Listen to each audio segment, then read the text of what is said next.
Hey everyone, welcome back to the Team Kitchen Fable interview series. Today I'm joined by the Chad McKittrick. Chad, thanks for joining me. Yeah, it's great to be here.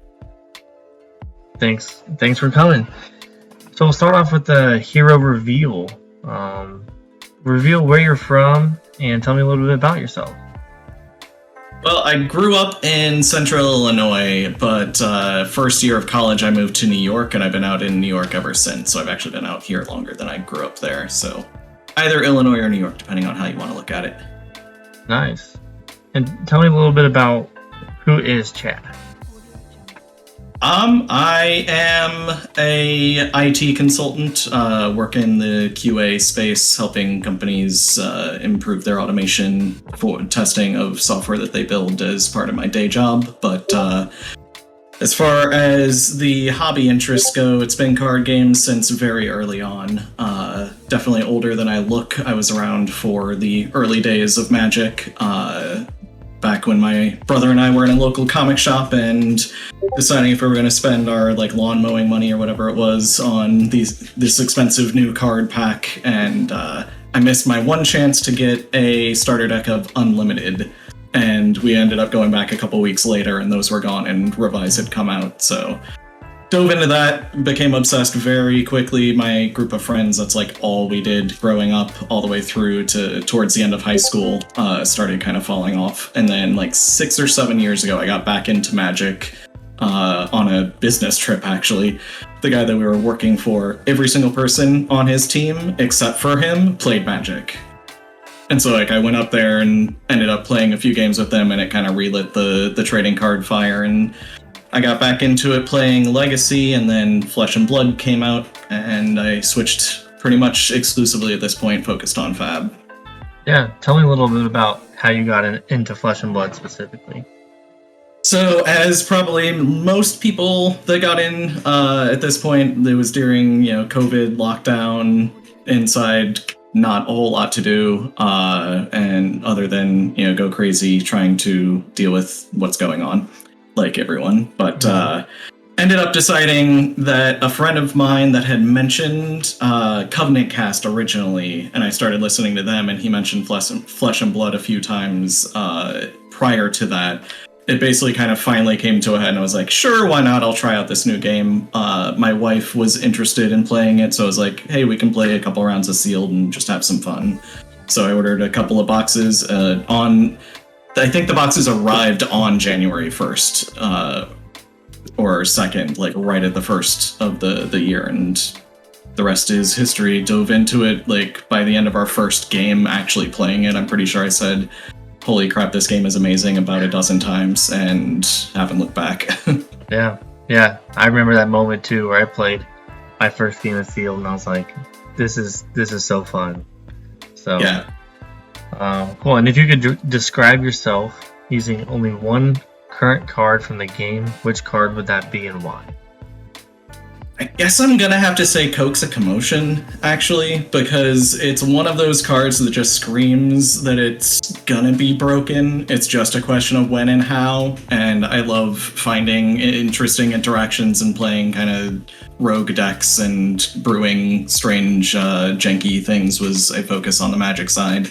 And I still love that kind of stuff, but Flesh and Blood is much more competitive streak for me. So nice. It's a card that I think might be able to make it at some point, but it's proven, not quite there yet. Yeah, we'll have to talk later. I'm thinking of a Pummel Thump deck in my head recently, so we'll have to talk about a strange brew that way. I like it. So now we'll go into the turn phase that I like to call. But first, we can't forget the Tunic resource at the beginning of the turn. So what's one resource that you use for your Fab game that you would like to share with everyone? So something that I do quite a lot when I'm really focused on tuning and refining a deck is a lot of spreadsheeting, specifically with hypergeometric distribution-based math, where you're analyzing odds of certain card combinations and things like that, and looking at various ratios in the deck. There are online tools, and FabDB has some charts and graphs and stuff that it can show you some of that basic info, but learning the underlying formulas that you can easily use about what's going on to construct scenarios, I feel like is a very big boost to being able to dial it in with the deck. Sweet. Yeah, if you guys want to learn more about hypergeometric calculations, then you can check out the link in the bottom of the description. That will help you calculate some of those distributions.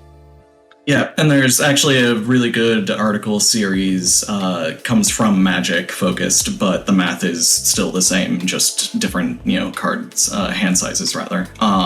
But Frank Karsten has a number of really, really good articles describing the math and what's going on around these calculations.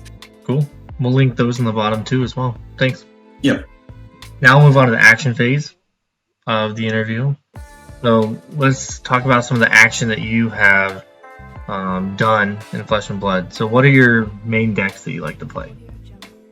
So main decks, I've played a lot of Ranger, so either Lexi or Azalea is something I could play, but more competitively I've focused on Chain and Briar so far.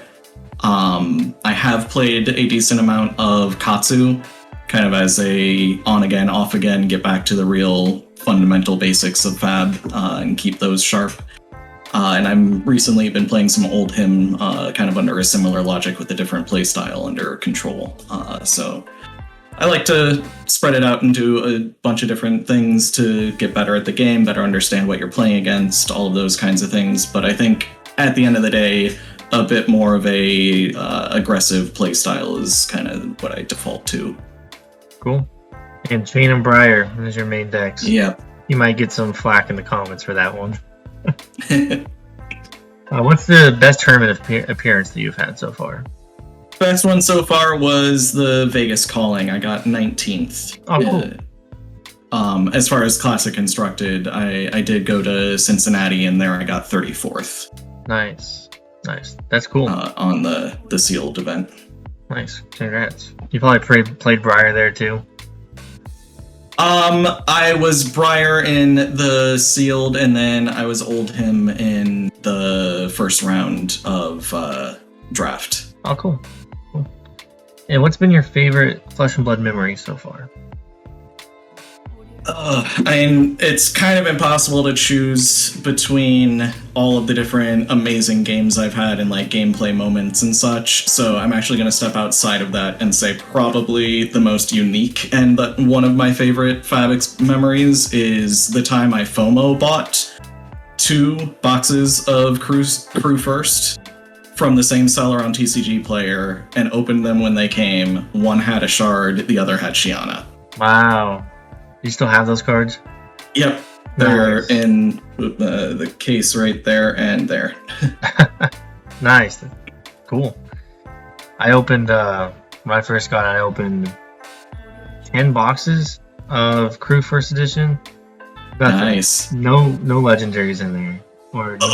That's rough. It was rough. That's rough. I got a couple Courages and a Gambler's Glove, but yeah, it was very sad. I was very sad. Cool. Now we'll move into the reaction phase of the interview. So it'll be more rapid fire style questions.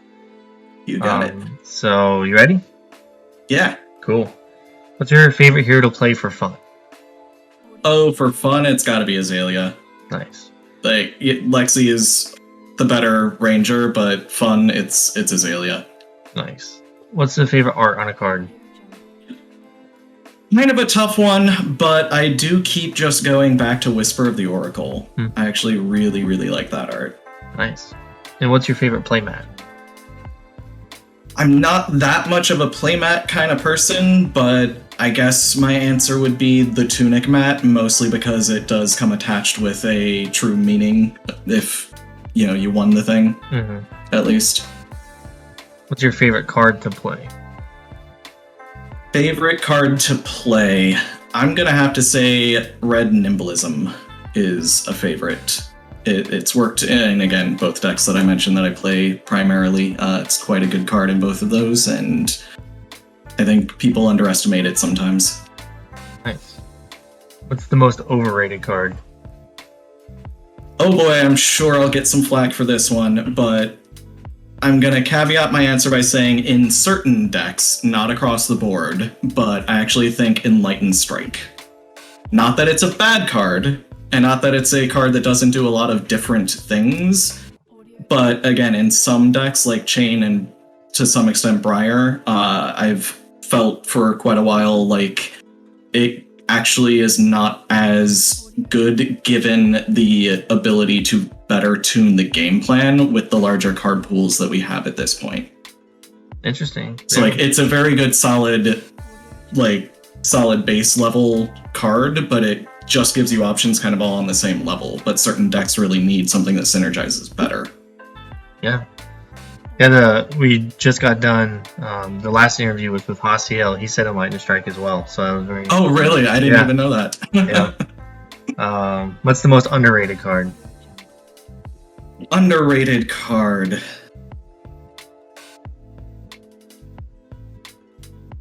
That one is also a bit tough. I'll actually reuse my favorite card to play answer and say Red Nimblism. I think it.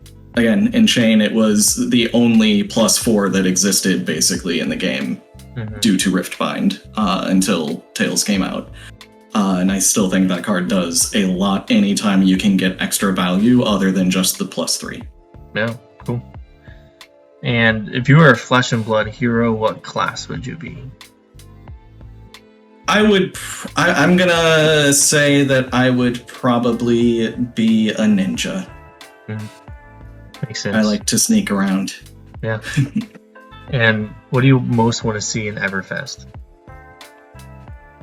I think the thing that I would like to see the most is a solid number of different build-around cards that take certain classes or certain heroes in slightly different directions. We saw some of that in the supplementary set Crucible, so I'm hopeful that it should continue to some extent there, but I really hope they lean into that.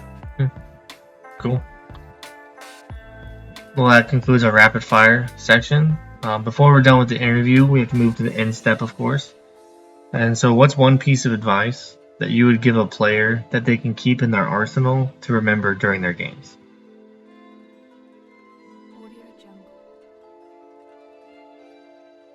Question your reflexive lines of play. Obviously not every single time, every single turn, etc. But I think catching yourself when you're just doing something because that's, always the thing you do, like, can become a bit of a trap that you fall into. And while you do need to have a good, I tend to refer to it as like muscle memory because I'm a very physical card-oriented player by preference. But like the mechanics of what you're doing and the sequencing and all of that kind of tied together, you need to develop those internal heuristics, but making sure you don't lean too much on them and do question them at times, because very often I have found new lines of play in critical moments by taking that kind of an approach. Yeah, cool. Yeah, it's always good to reflect on all your games, all your plays, because there's always other things that you can do in this game. And that's the great thing about this game. With the set of options you get with every single card, the choices are there are plenty of things that people do not see, no matter how good you are, about the way that you can play different lines, especially when you start factoring in card draws and tutor abilities of, certain heroes and things like that as well. So yeah, one thing I like to do. It's always good to rethink things.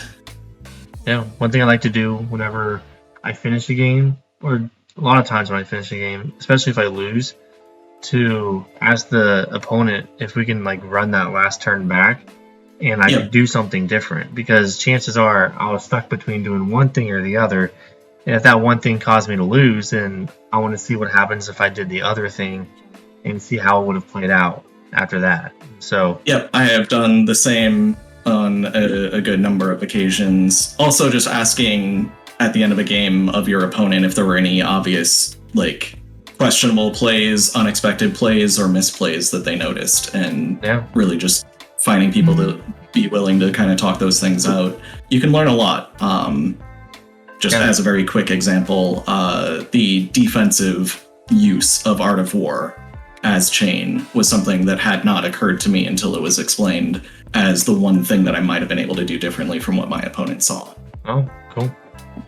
Yeah. Yeah, it shows a lot of growth. If you ask your opponent, hey, what could I have done better? So I think that's really cool. All right. Well, thanks for joining me, Chad. Thanks for your insight. And yeah, I enjoy getting to know you a little bit more. And thanks for all the advice that you had. Yeah, absolutely. It's been great chatting. All right. Catch us next time in our Flesh and Blood interview series.